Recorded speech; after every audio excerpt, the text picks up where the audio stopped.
Now, this is a story about a girl who chose to obey and do the will of the Lord. And now, even though it took some wrong turns and some upside down moments, the spirit within her kept her moving her forward.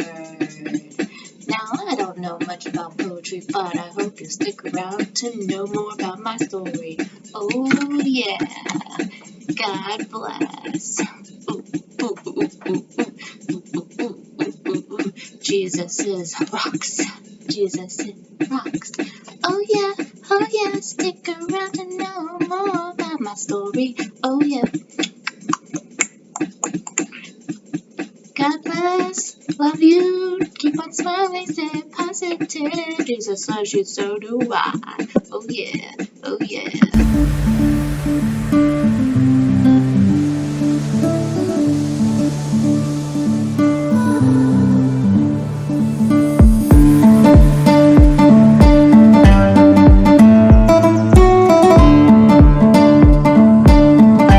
Good morning, y'all. I hope you guys are having a fabulous day.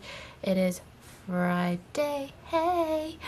Okay, so just to give you a brief, well, I don't know if you want to call it brief, but of my week. Okay, so starting with Sunday, everything was great.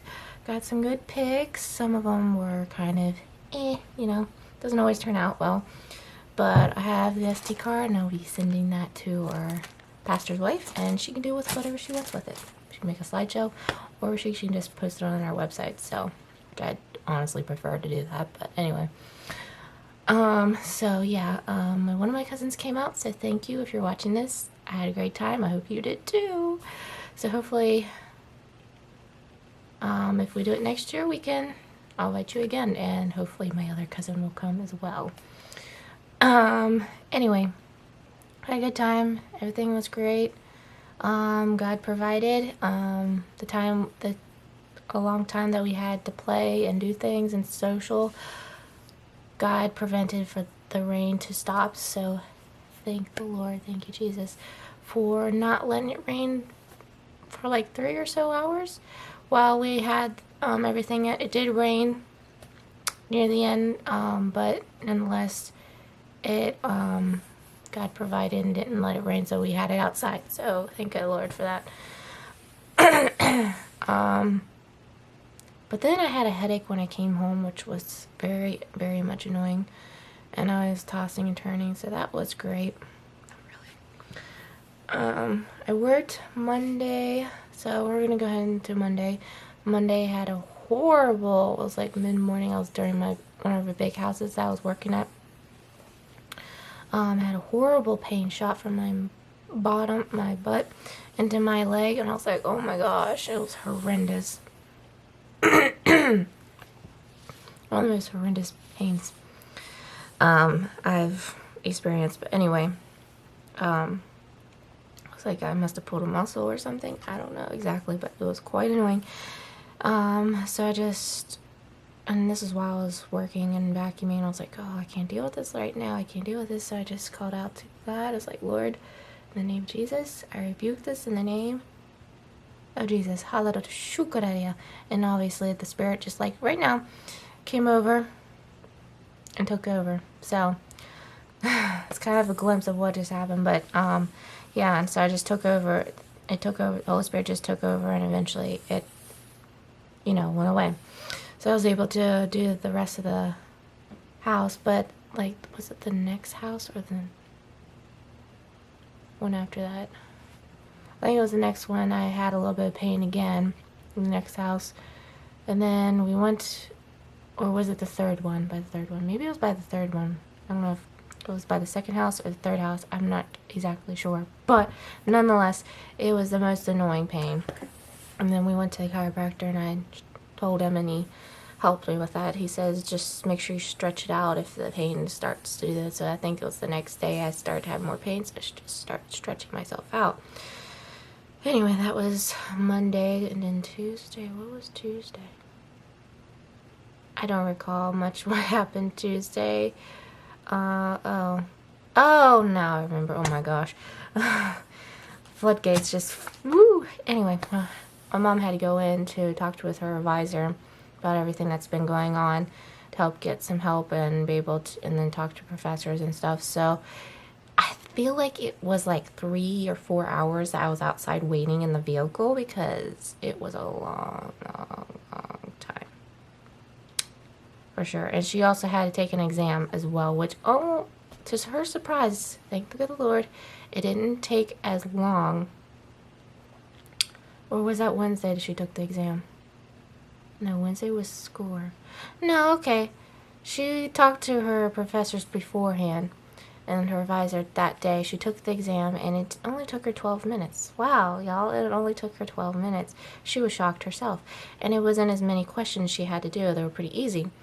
So thank the good Lord that she did well in the exam and she was able to succeed without having to feel, but she kept having complications and they had to deal with it. And so she didn't have to worry too much, but at the same time, she was at the same time. Anyway, thank the good Lord she was able to get through that and nothing was hard for her, even though it was stressful the entire time. She had a lot of performance anxiety, which I totally get. Having performance anxiety is rough. I've always had anxiety in my life and stress. What the heck was that?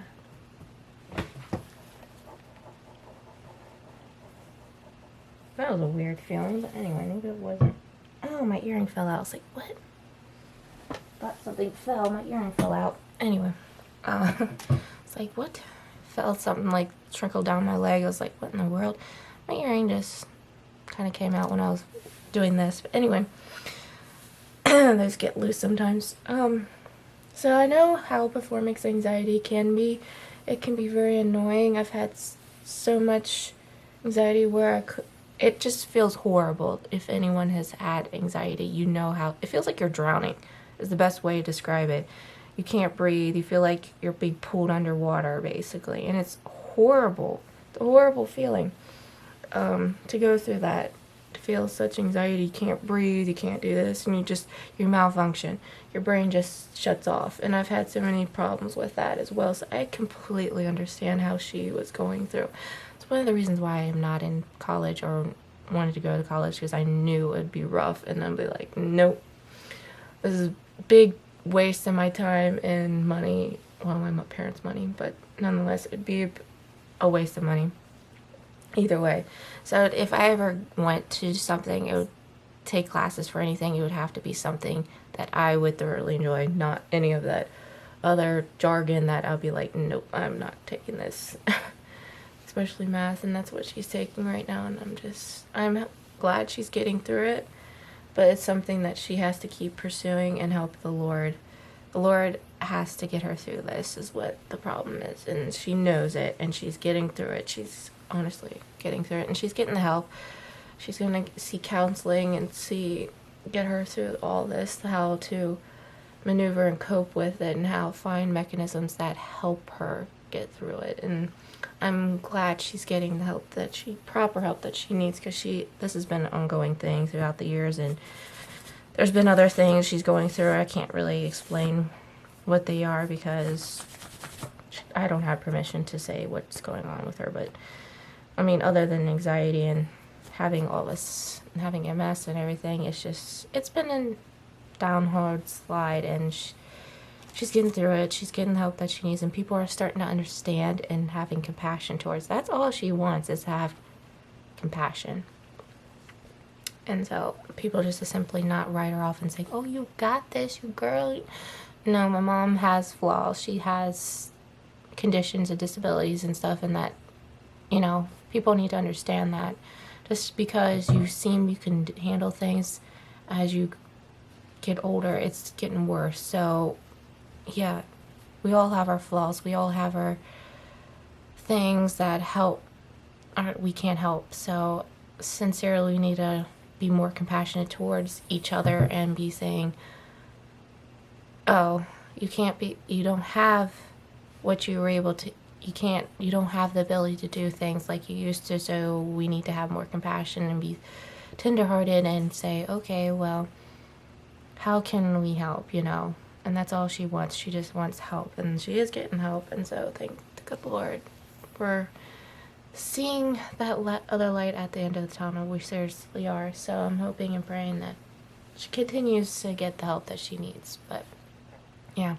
So that was Tuesday. I waited for so long. Oh my gosh. And then we got Chipotle. Hey. So that was really nice that evening. Wednesday, I went up to school again because she has regular class. And so I stayed inside.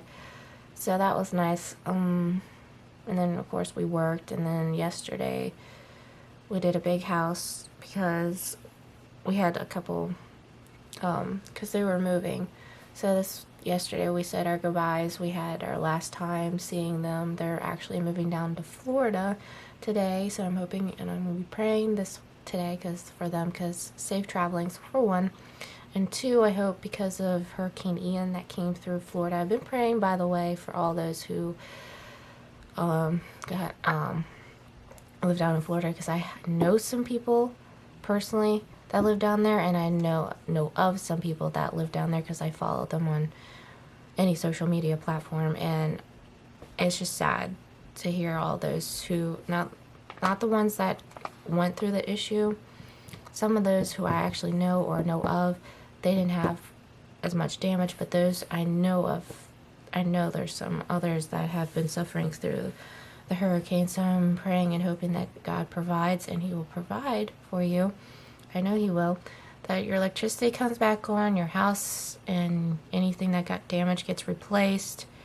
That God will seek provision for you guys. So I'm hoping and praying that you guys are doing well. And yeah, my sympathy is out for those who go through this terrible, terrible thing. So hoping and praying that everything goes well.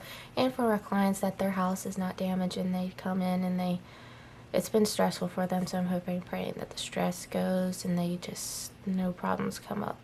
So I'm hoping and praying for safe travels. And then they also have 3 animals on top of it. So praying for the puppies and the cat. So I'm hoping that stress, they know, they sense something. They're like, oh, this is going to be, they're going to a new place, they're moving. It's going to be hard for them. It's stress on animals just as much as it is humans as well. And it's also cold inside I'm changing the subject, but it is cold. We haven't, sounds like she put the heat on. I think she turned the heat on. Because I hear the heater, she wouldn't put the AC on, so it must be the heat. It is absolutely freezing. It's been down, I think, in the 40s at night. So I was like wondering when they're going to turn it on. I guess depends how cold it gets at night and how, the reason why we haven't been turning it on is because it's just cost money and we're trying to cut back on certain things. So we just cuddle up in our blankets, and put warmer clothes on. So, but it does sound like she's got the heat on because I can hear stuff coming out of the, vents there. That's the word. Vents. But yeah, that's kind of how my week is. And I've been waking up. I woke up with a stiff back this morning. Oh my gosh. I'm not sure what time it was in the morning that I woke up. It was still dark out. So, but I can kind of see the light poking through. Or a little bit, not too much, but it was enough where I could still see. It wasn't completely dark. But nonetheless, my back was just wretched. I mean, the hard week that I've had, and then all that bending and stretching. I was doing some baseboard work and doors, and oh my gosh, I did a little bit faster than I usually do, which was good. And I didn't have the whole house to do because we previously did the other 2 levels. We just didn't do the upstairs. So that's what I did yesterday, and oh my gosh, that is just hurts my back and knees. I'll tell you what, and my neck gets affected as well. Because I'm bending down like this all the time. So I'm like, oh my gosh. Sorry if I seem like I'm complaining a bit, but that's just kind of how my week's been. And I'm exhausted. When I'm in pain, I'm in pain. And I definitely do show my pain. You can hear in my voice. You can hear how I express myself. When I'm in pain, honey. Anyways, I'm going to get myself going because it's already, I've got like 13 minutes, almost 14 minutes into this explaining how my week was, so I'm gonna get myself going. I got a lot of chores to do, as per usual, my weekend stuff, but anyway, I'll see you when I see you. Okay, and I am back. Okay, so I got some chores done, not everything. I didn't get the vacuum done just yet because my mom wanted me to wait till she's gone. So where's she going? She's going back to school again. It's like her third time this week. But anyway, she has things to do. So got the dusting done, I got my laundry done, I've already stripped and remade my bed, except for the comforters. They need to be washed. So I gotta go do that, and I have Zachary's laundry to do, blah, blah, blah, blah, blah. So anyway, I got a little bit of break before I have to get into vacuuming. So it's everybody's favorite time of the vlog, and that would be Bible time, and also be reading chicken soup. So, but for now we're getting into the Bible firsthand. That's where I'm at. Alright, we're in Genesis chapter... I think we're in chapter 4 now. Wow. I mean 4. 40. There we have it. Joseph interprets 2 dreams. Sometime later, Pharaoh's chief cupbearer and chief baker offended their royal master. Pharaoh became angry with these 2 officials, and he put them in the prison where Joseph was, in the palace of the captain of the guard. Coincidence? I think not. They remained in prison for quite some time, and the captain of the guard assigned them to Joseph, who looked after them. While they were in prison, Pharaoh's cupbearer and baker each had a dream one night, and each dream had its own meaning. When Joseph saw them in the next morning, he noticed that they both looked upset. "Why do you look so worried today?" he asked them. And they replied, "We both had dreams last night, but no one can tell us what they mean." "Interpreting dreams is God's business," Joseph replied. "Go ahead and tell me your dreams." A little sidebar called opportunity. When the subject of interpreting dreams came up, Joseph focused everyone's attention on God. Rather than using the situation to make himself look good, he turned it into a powerful witness for the Lord. One secret of the effective witnessing is to recognize opportunities to relate God to the other person's experience. On the hunt for opportunities to give glory to God, go for it. So whenever we feel like we're in circumstances and we don't realize it at first, and then realize it down the road, like, oh, that was God who allowed me to go through that situation, instead of thinking, or if we have like a gifting or whatever, and we help that person get through that situation, no matter what it is, we should always give God the credit, because He is the one that is the author and finisher of our lives, and He's the one that gave us those gifts, so we should recognize Him as the higher priority, or the person that gave us that gift, special gifting. So we should never be ungrateful or unthankful, and we always should be giving Him the praise, not ourselves. That's the humble way of doing it. So the chief cupbearer told Joseph his dream first. "In my dream," he said, "I saw a grapevine in front of me. The vine had 3 branches that began to bud and blossom. Soon it produced a cluster of ripe grapes. I was holding Pharaoh's wine cup in my hand, so I took a cluster of grapes and squeezed the juice into the cup. Then I placed the cup in Pharaoh's hand." "This is what the dream means," Joseph said. "The 3 branches represent 3 days. Within the 3 days, Pharaoh will lift you up and restore you to your position as his chief cupbearer. And please remember me and do me a favor when things go well for you. Mention me to Pharaoh so he might let me out of this place. For I was kidnapped from my homeland in the land of the Hebrews, and now I'm here in prison, but I did nothing to deserve it." Then the chief baker saw that Joseph had given the first dream such a positive interpretation. He said to Joseph, "I had a dream too. In my dream there were 3 baskets of white pastry stacked on my head.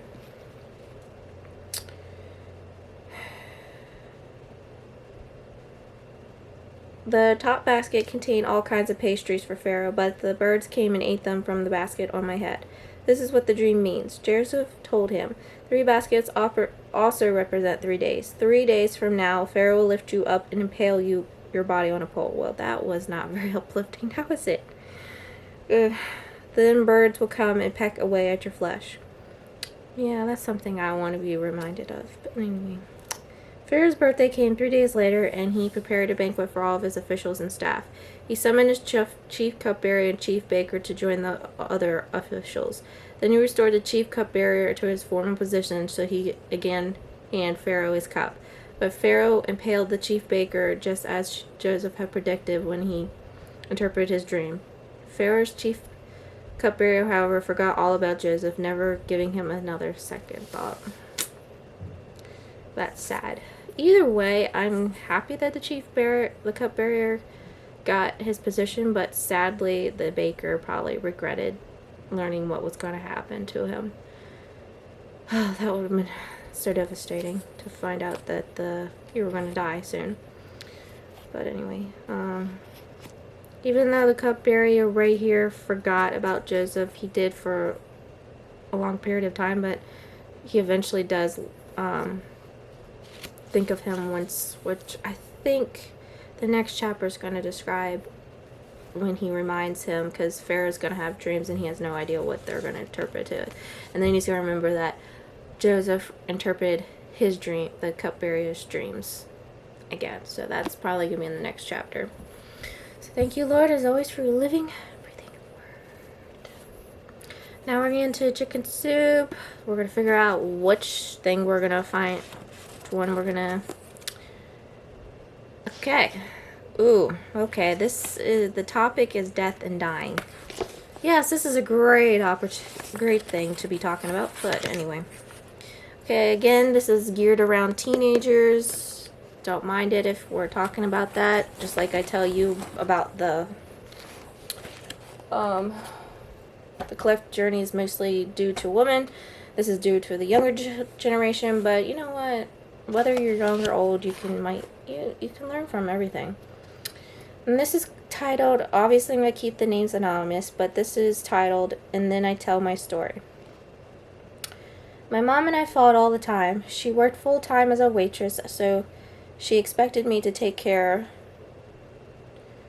Okay, the names, the person that writes this, I'm going to keep it anonymous, but they do mention a name, so we're just going to do this name. So she expected me to take care of Kimmy, my six-year-old sister, and to clean the house. This one day I was frustrated and didn't want to do the dishes. I asked her, why do I have to do everything? Mother dragged me outside and put me in the car. She looked at me and said, you know what AIDS is, right? Yeah, I know what that is. I heard about it on TV, I muttered.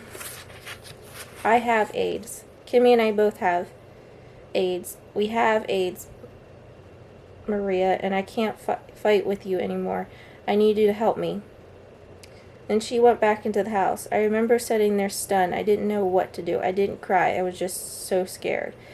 Just as the week before, I had seen the AIDS quilt on television.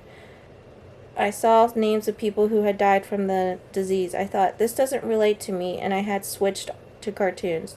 I was only 12 years old after all. Now the two people I lived with and loved had AIDS. My mother had been affected through a blood transfusion before my sister was born. This was back in the early 1980s when they didn't check blood supplies. My mom did not want me to tell anyone because she was afraid of people's reactions. After she told our church leaders, they asked her not to bring Kimmy back to Sunday school. She had gone to her church for support and instead found out they were afraid they would catch the disease. So we kept it a secret and moved around a lot.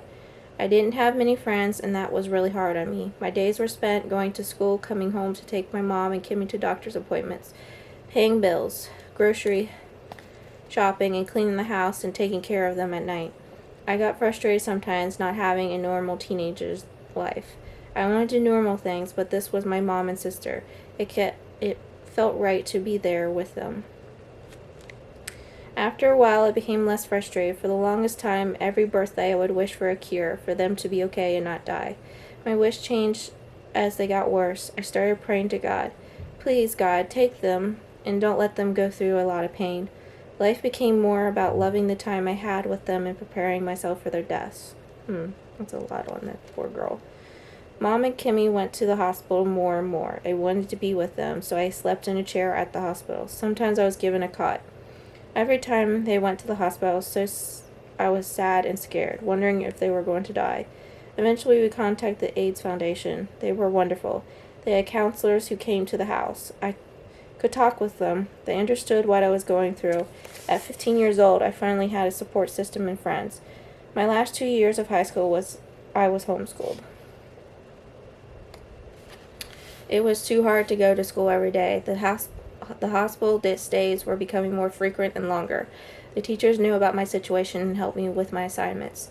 Kimmy passed away 3 years ago in the hospital. She was 13 years old. I got a lot of support from the AIDS Foundation, but I did have to sign papers and make final arrangements. Mom didn't want to do it. She was too sick and it made her too sad. After Kimmy was gone, my mom quickly got worse. She had a brain infection and couldn't talk. Nurses taught me how to change her care catheter and take care of her at home. They came to check on her every morning. The day came when Mom didn't recognize me anymore. She mostly slept. She was on heavy pain medication. One night she was breathing really hard.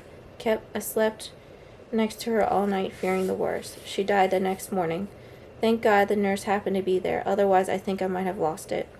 I stayed at the house by myself for a month. I wanted to. I needed the time alone. I started packing things and had a garage sale. My friends from the AIDS Foundation were there for helping me any way they could. These same friends are now my family. One very good friend, Kimmy's counselor, is like a big sister. She invited me to stay at her house. I lived with her for 2 years. I'm still sad. I miss Mom and Kimmy every day, but I'll be okay. I have a lot of friends and a lot of love. I'm in a community college now and I love school. I don't think AIDS will ever leave my life. It's part of who I am. I want to help educate as many people as I can. I participate in all the foundation events.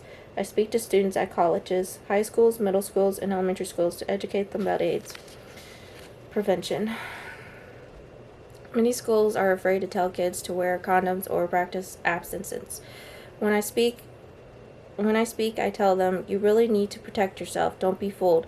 Just because someone doesn't look sick, he or she could still be infected. Don't assume your boyfriend or girlfriend is all right. And don't think it can't affect you. And then I tell them my story.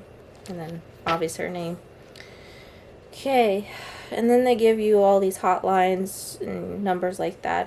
Talking about HIV and AIDS and all stuff like that. So, that's a sad story, but at least she kept going on. Poor girl. She had to watch her sister and mother die and suffer for many years and in and out of hospitals. I can't imagine. I mean, it's bad enough as it is to see your family members going through a hard time, and I've seen my mom go through a lot of surgeries and everything else, but that is rough, knowing your loved one's going to die. So, I'm sorry, some of this stuff is going to be rough and hard to talk about, but I definitely think it needs to be more addressed instead of just, talking about, like, I try to stay positive in a lot of my vloggings and stuff, but I also need to talk about the real stuff and not sugarcoat the truth. I'm not the type of person that's going to sugarcoat things. I will speak the truth in a biblical sense. I will not call people out, and I won't say things that are inappropriate, but I will address stuff like this, and it needs to be addressed.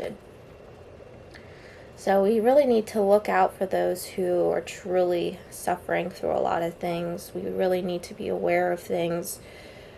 And even though I tend to bury myself or stick my head into the sand, I usually ignore the stuff that's literally not important in my life or what's going on in the world that's just inappropriate and evil. We're all evil. But I am not ignorant to the things that are around me. I do care about people. I sincerely pray for those who are suffering. Because honestly, I know how it is to suffer and feel hurt. I might not know everything because I haven't gone through that situation. But I do realize there is a need. And I sincerely am there for people who need it. And I'm there to pray for those who sincerely need it. So we need to be more aware of our surroundings and of people. And no matter if we're having a bad day, we need to think, people have it probably a lot worse, and we need to sincerely pray for those people. So God has been working on me a lot to sincerely pray for others that sincerely need it, because there's so much garbage and wickedness in the world, but at the same time we need to be fully aware of things and fully aware of others and be considerate and loving and kind and positive in a godly sense. So God's been really waking my senses and focus more on not only Him but also of others as well. So yeah. What else do I got going on? I'll probably be vacuuming here pretty soon because I think Mom's should be done soon, so I'll be working on more of that. Oh, my tiredness is kicking in already. Okay. And I'll probably be working on some more projects, more videos. Hopefully I'll be putting those up because I know I don't have as many vlogs and they pop-ups. I'm able to get the vlogs up pretty quickly nowadays, so I'm going to try to put in more videos, guys. I will. I just gotta think of titles and things. I have some more collection videos to film, so I need to do those. So that is on my priority list, so I'm gonna do that. I'm gonna go see if Mom is gone and be vacuuming, so I'll see you later. Hello, I'm back again. It's the evening. My Mom had come back, by the way, and she did the best she could with what her brain capacity could do as far as her math exam, and she says it is what it is. So she gets what she gets, right? Still currently working on laundry. I got all mine done, all my bedding, so that's all done. But I have Ricky's to still do, and I'm currently what's in the washer and dryer right now is Zachary's bedding. So after that, then I'll start Zachary's bedding, his laundry, and then I'll start on Ricky's bedding, which, by the way, his bed's already made, so he has extra stuff. So that's what we're doing. We're currently working with. So I didn't mind not worrying about his bedding because his bed's already made. They went out to the auction. That apparently is their Friday. Every Friday is an auction, and they like doing it. So I'm like, okay. Because that's Zach and I, the whole house to ourselves, so I feel great about that. Plus, I'm not a huge fan of going to the auction, but they like doing it and spending money.